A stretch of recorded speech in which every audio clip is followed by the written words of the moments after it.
A ideia dessa conversa é a gente falar sobre como é que foi a experiência desde o ano passado e como é que isso evoluiu. Tá, então o Afropython é uma iniciativa muito parecida com iniciativas como Jungle Girls e Rails Girls. Tem a ideia de empoderar mulheres através da tecnologia. O Afropython só tem um viés um pouco diferente, que é focado em pessoas negras. Tá, então como é que tudo começou? Eu sou do Rio e desde que faz uns 4 anos que rolou o primeiro Jungle Girls lá em Niterói. Foi o primeiro Jungle Girls da América Latina. E uns meses depois eu me mudei para Porto Alegre. Eu percebi que em Porto Alegre nunca tinha rolado um Jungle Girls ainda. E aí eu, bem incomodado com isso, eu comecei a pensar, tipo, por que a gente não organiza aqui? E aí a gente começou a pensar em como fazer isso e a gente organizou o primeiro Jungle Girls lá em Porto Alegre. Isso foi em 2016. Esse aqui é o Jungle Girls de 2017, do ano passado, que a gente teve um auditório com, sei lá, mais de 100 meninas e foi muito, muito, muito grande.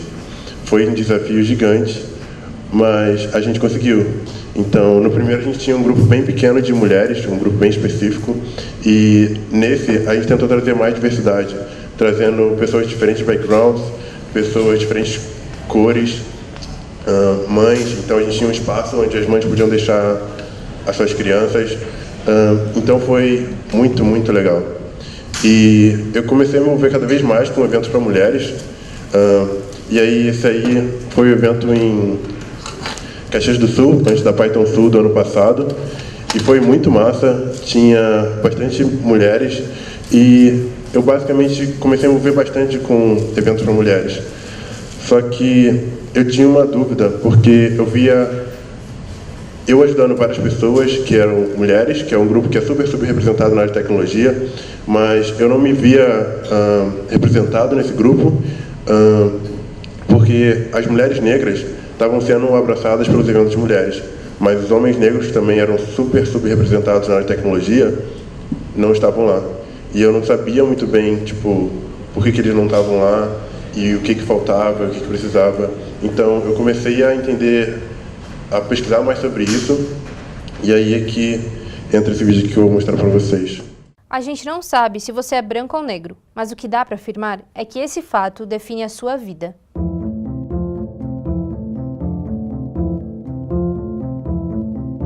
A população negra compõe mais da metade dos brasileiros. Na teoria, significa que os índices deveriam ser divididos proporcionalmente entre negros e brancos. Mas na prática, isso está longe de acontecer. A educação é um bom exemplo disso. A chance de um negro ser analfabeto é 5 vezes maior que um branco.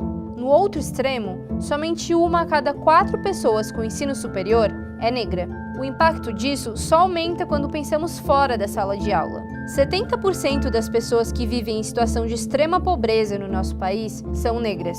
Pessoas com pele mais clara representam 80% dos brasileiros mais ricos. Isso tudo se reflete diretamente na qualidade de vida. Enquanto 70% dos brancos possuem uma máquina de lavar em casa, mais da metade dos domicílios chefiados por uma pessoa negra não tem um eletrodoméstico. O mesmo vale para a internet. Mais de 50% dos negros não possuem nenhum tipo de acesso à rede. Essa proporção também aparece em quesitos ainda mais essenciais para a vida humana. Quase 40% dos negros que vivem em áreas urbanas não possuem esgoto encanado. E 70% das pessoas que dependem do SUS são negras. A cor da sua pele também determina o seu tempo de vida. Em 10 anos, os homicídios de mulheres brancas caíram, enquanto que de negras aumentaram. E a morte não é só feminina. Somando os gêneros, a cada 12 minutos, uma pessoa negra é assassinada no Brasil. Também são os negros que mais morrem em operações policiais e ocupam a maior parte da população carcerária brasileira. Pode ser difícil para a comunidade negra mudar isso por dentro, porque ela quase não é representada nem no judiciário, nem no legislativo, muito menos no executivo. Essa defasagem não é de hoje. Historicamente, o Brasil é ultrapassado em representatividade racial. Ele foi o último país ocidental a abolir a escravidão. O Brasil é um país racista, e quem está dizendo isso não é a gente, é a ONU. E esse problema envolve tanto as esferas políticas que já citamos, como o nosso dia a dia. Precisamos debater o assunto e denunciar os preconceitos. Afinal, nossa vida não pode ser definida por apenas um conjunto de linhas.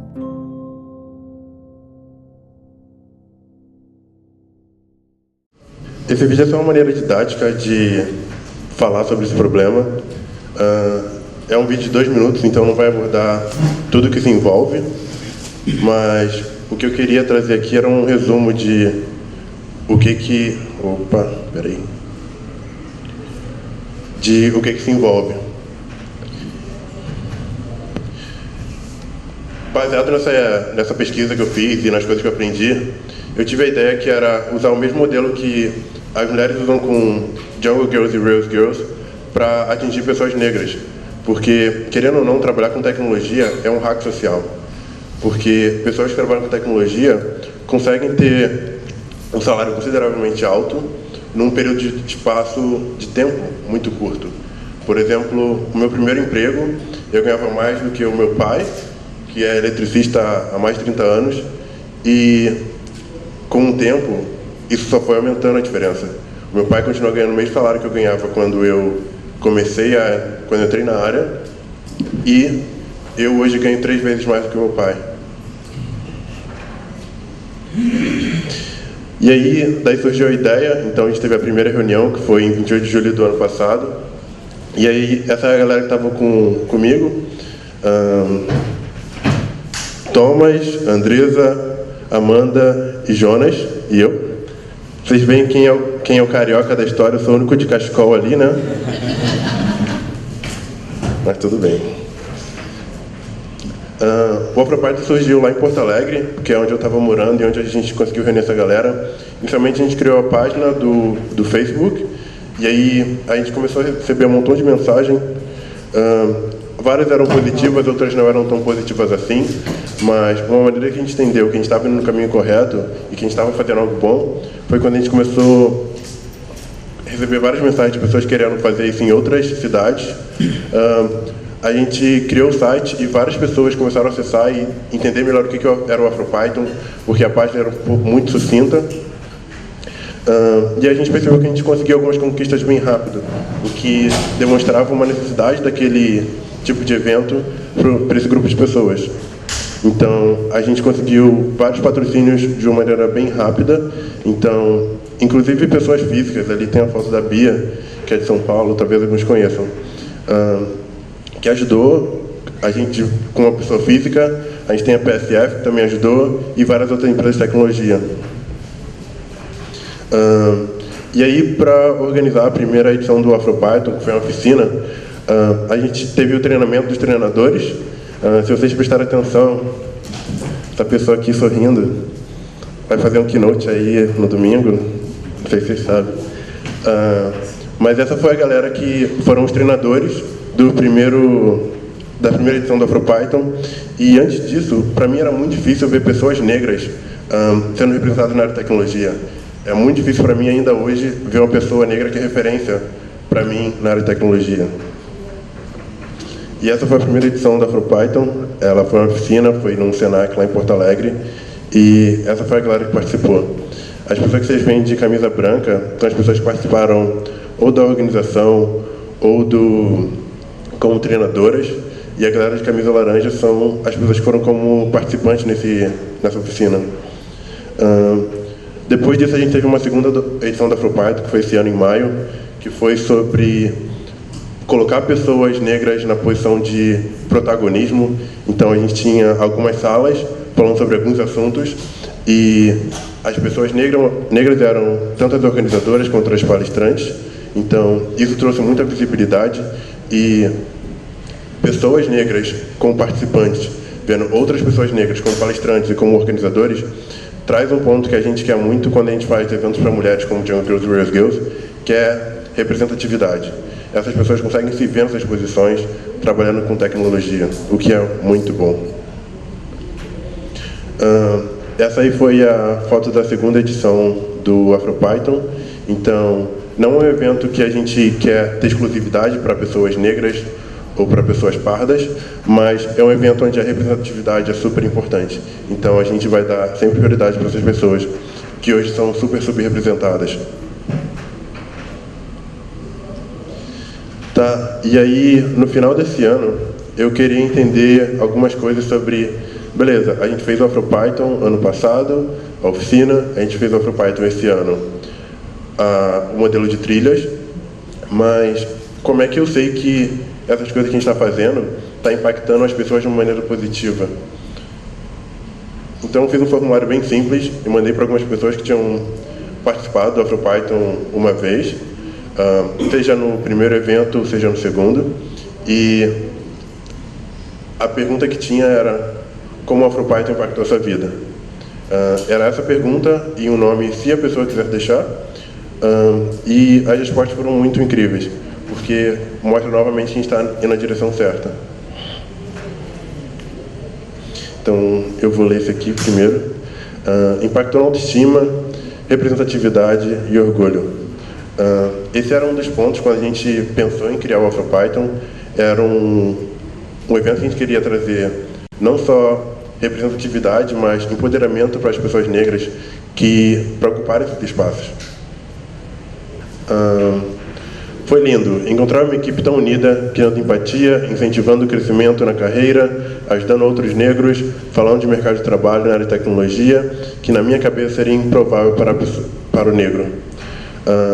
Esse é um comentário de uma pessoa que não se via como uma possibilidade. E hoje, quando a gente olha para essa conferência, por exemplo, ver pessoas negras aqui não é algo tão comum. E esse é um dos motivos pelos quais as pessoas não estão aqui. As pessoas não se sentem representadas, elas veem isso como algo improvável para a vida delas. E esse é o ponto que o AfroPython quer tocar, que é deixar claro que é uma possibilidade, e é uma possibilidade que pode trazer várias coisas incríveis.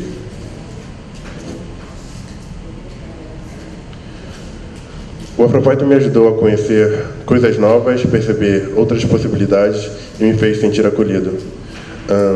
Antes de eu entender que o AfroPython era um ambiente tão acolhedor e viver isso, eu me sentia meio sozinho, porque eu conhecia um pingado de pessoas negras aqui, um pingado ali, mas eu não via um grupo. Eram, algumas pessoas. E eu não me sentia tão representado em várias conferências que eu ia, e olha que eu fui em bastante conferência. E eu ficava meio... eu sou meio um lobo solitário, né? Mas entender que existem sim muitas pessoas interessadas em tecnologias, pessoas negras que trabalham com tecnologias que já estão na área, foi bem importante para mim. E ser esse espaço onde as pessoas podem se sentir acolhidas foi muito gratificante. O AfroPython impactou da forma mais positiva e linda possível. Não imaginava que um dia de aula de programação se formaria uma rede de pessoas do bem e incentivadoras como é o pessoal do AfroPython. A primeira oficina gerou um grupo de pessoas que a gente começou a gente só criou um grupo no WhatsApp, um grupo no Facebook, e foi incrível, porque aquela representatividade que a gente não via antes, aquela dificuldade de se ver em alguns lugares, ela foi mudando a partir do momento que a gente foi conhecendo uns aos outros.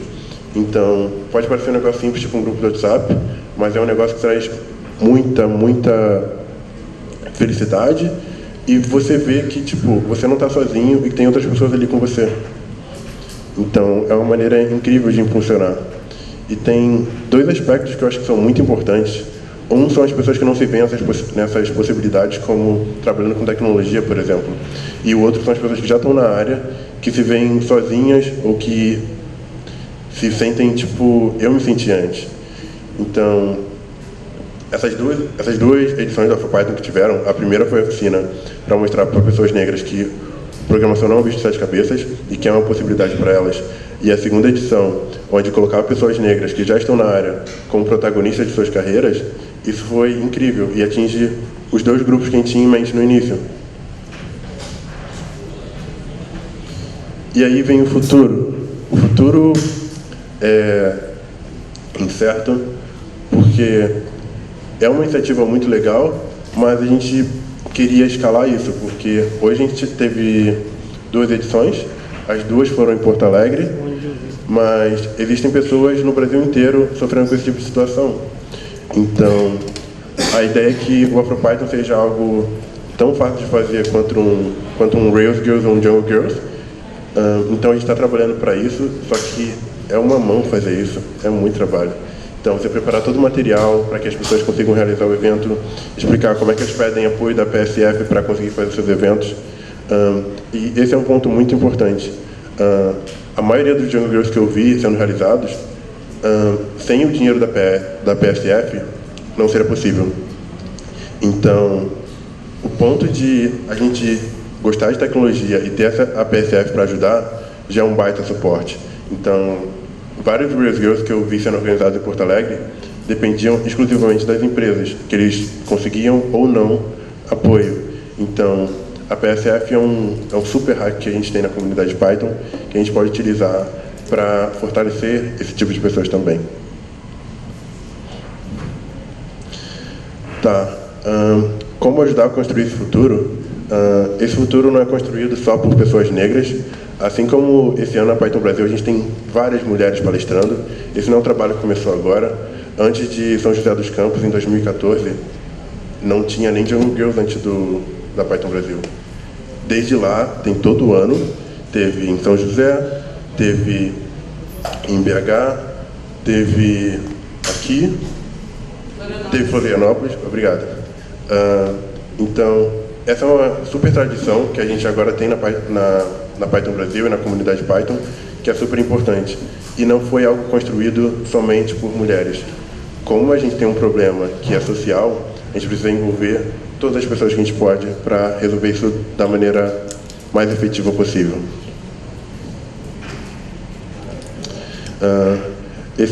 Meu nome é Felipe de Moraes e esse foi o AfroPython. Muito obrigado.